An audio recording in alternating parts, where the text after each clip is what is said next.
ऊपर लुनारिया के आसमान में, जहां आसमान कपास जैसा सॉफ्ट था और हवाएं चांदी के रेशम की तरह चमक रही थी, वहां फ्लोट करता था सबसे बड़ा restaurant, the cloud terrace cafe.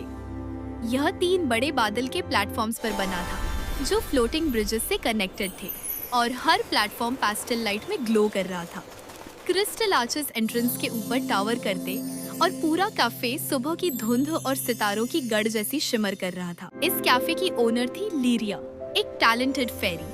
हर सुबह लीरिया अपने रेसिपी स्क्रोल्स लेकर आसमान में फ्लाई करती, ready to open the restaurant, जहां हर किंगडम की फेरीज डेली आती। जैसे ही लीरिया ने कैफे का दरवाजा खोला, कैफे इंस्टेंटली अवेकन हो गया।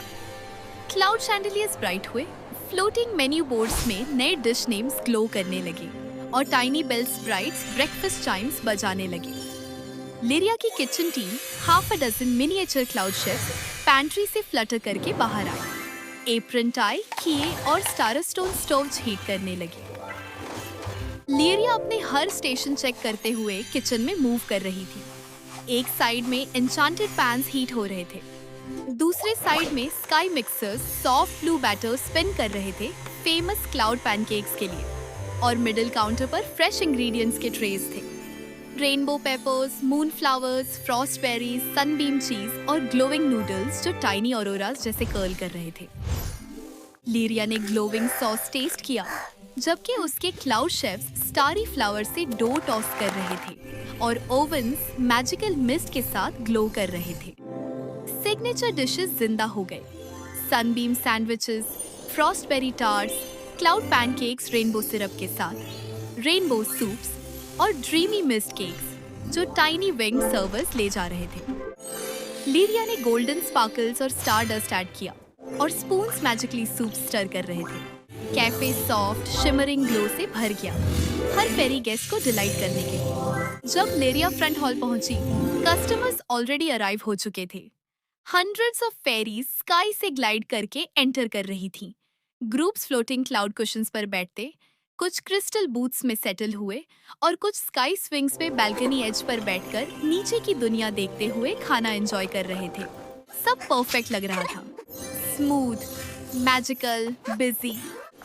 फिर कुछ अनयूजुअल होने लगा। लीरिया ने ऑर्डर लिस्ट में स्ट्रेंज पैटर्न नोटिस किया। कुछ customers repeatedly private sky room request कर रहे थे, जो 3rd क्लाउड प्लेटफॉर्म पर एक ब्यूटीफुली कर्टन डाइनिंग एरिया था। लेकिन कोई भी वापस हॉल में नहीं आया। उनके डिशेस इनविजिबल हैंड से ले जाए जा रहे थे और रूम हमेशा क्वाइट रहा। लीरिया ने नोटिस किया, that room is never this silent.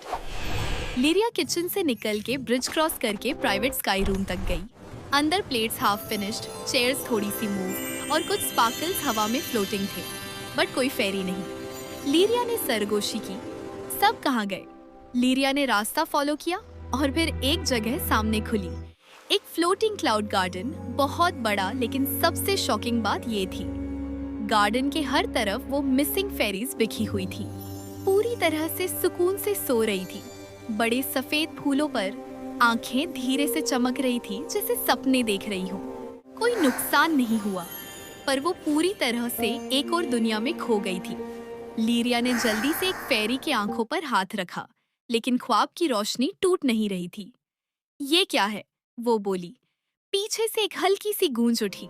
वो पलटी, एक बड़ा बादल स्पिरिट धुंध से निकला, लेकिन उसकी आवाज पुरसुकून और गहरी थी। स्पिरिट ने कहा, तुम्हारा रेस्टोरेंट उनको यहाँ भेज चुका है। तुम्हारी एक डिश में ऐसी मैजिक आ गई जो उसके लिए नहीं थी। ये था ड्रीमी मिस्ट केक्स, नरम क्लाउड पेस्ट्रीज जो वनीला की सुकून बख्श मिस्ट से भरी हुई थी। तुम्हारी मैजिक और स्काई की मैजिक मिक्स हो गई। ये केक्स फेरीज को सिर्फ सुलाते नहीं, बल्कि उनको सपनों की सैर पर भेज देते हैं। लीरिया को तुरंत समझ आ गया। वो वापस गई, सबसे रोशन ingredients, sunbeam sugar, golden lemon zest, warm star honey लेकर एक डिश तैयार की, डॉन लाइट पुडिंग, चमकदार सुनहरी डिजर्ट जो सनराइज जैसे टेस्ट और नई उम्मीद का एहसास देती थी। और वो क्लाउड गार्डन गई और एक एक करके स्पूनफुल डॉन लाइट पुडिंग हर फेरी के होठों पर रखा। धीरे धीरे उनके पंख हिलने लगे, आंखें खुल गईं जैसे नर्म सुबह की रोशनी। परेशान मगर सुरक्षित, वो उठकर इधर उधर देखा। लीरिया मुस्कुराई। Welcome back. जल्द ही टनल के जरिए फेरिस को कैफे हॉल वापस ले आई। जैसे ही वो एंटर हुए, कमरे में तालियों की गूंज उठी। सब ग्लोइंग दरवाजे को देखते हुए इंतजार कर रहे थे। लीरिया किचन गई, रेसिपी एडजस्ट किया, ड्रीम मैजिक हटा दी और सनराइज की थोड़ी सी एनर्जी ऐड की। ड्रीमी मिस केक्स और भी ज्यादा डिलिशियस हो गई। शाम तक रेस्टोरेंट सुनहरी रोशनी से चमक रहा था। फेरीज चैटिंग, खाना खाते और सेलिब्रेट कर रही थी। लीरिया बालकनी से देख रही थी। क्लाउड टेरेस कैफे सिर्फ आसमान का सबसे बड़ा रेस्टोरेंट नहीं था, ये और सरप्राइजेस से भरा हुआ था। और लेरिया को पता था एक बात, क्लाउड कैफे चलाना मतलब कुछ भी हो सकता है, और वो हर चीज के लिए तैयार थी।